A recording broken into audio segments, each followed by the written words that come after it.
While the war in Ukraine rages on, the country seems to be divided between people who are not and people who are afraid of the possibility of nuclear war. It seems that people who are not concerned about the possibility of nuclear war fall into two categories. The first consists of people who are simply too busy with their personal lives to follow the news about the war. In the second category are people who believe that Putin is a dangerous megalomaniac who would ride roughshod over the terms of any diplomatic negotiations, and they believe that with enough determination and foreign assistance, Ukraine can achieve a decisive military victory which will lay waste to Russia and render it incapable of nuclear attack. I can think of three categories of people who are afraid of the possibility of nuclear war. In the first category are people who believe that Putin is a crazy expansionist and probably would not cooperate with any diplomatic efforts, and therefore they support the U.S. policy of sending arms to Ukraine, but they are also fatalists who don't see any positive ending to the war and do not think that a nuclear attack is out of the question. In the second category are people who believe Putin had no right to invade a sovereign nation, but that he was motivated not by expansionistic fervor, but instead by concerns about NATO encroaching on his borders.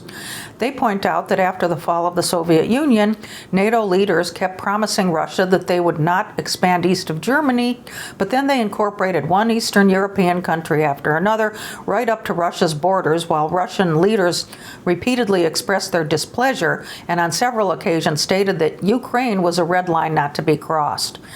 These ambivalent Americans want the United States to help Ukraine, but they also understand that sending more and more weapons will prolong the war and possibly result in nuclear disaster.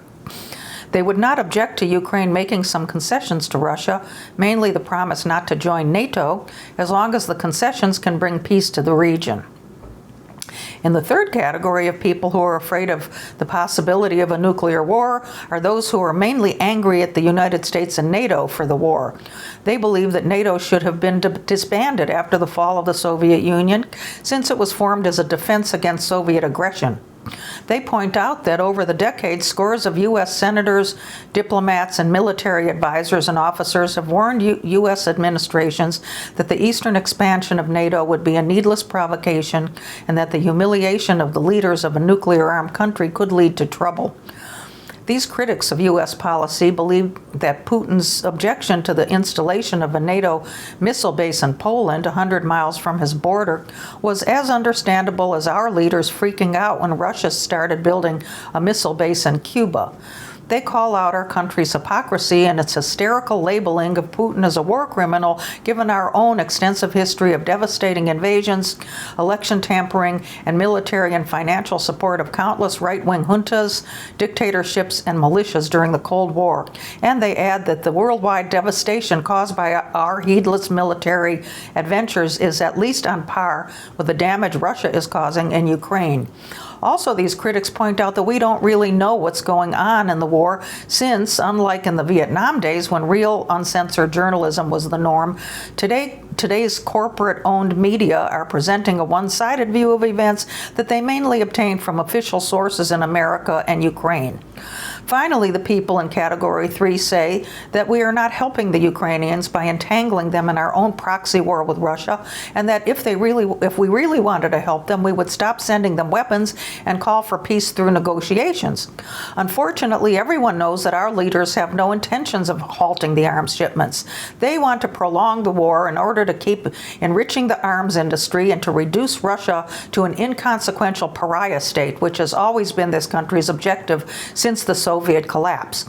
So, with the wimpy cooperation of the mainstream media, they keep insisting that the fighting must continue until Russia is defeated. Of course, anyone with half a brain knows that a nuclear-armed country can't be decisively defeated, because if backed into a corner, it always has a plan B.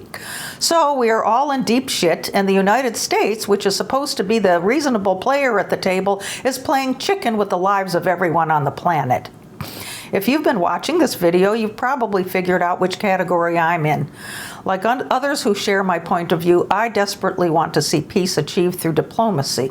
Unfortunately, our government doesn't seem to agree with me. They are happy to keep the war going, sending more and more arms to the Ukrainians, like a doctor who subjects a cancer patient to more and more chemotherapy until the final collapse. Can this whole thing be any more stupid?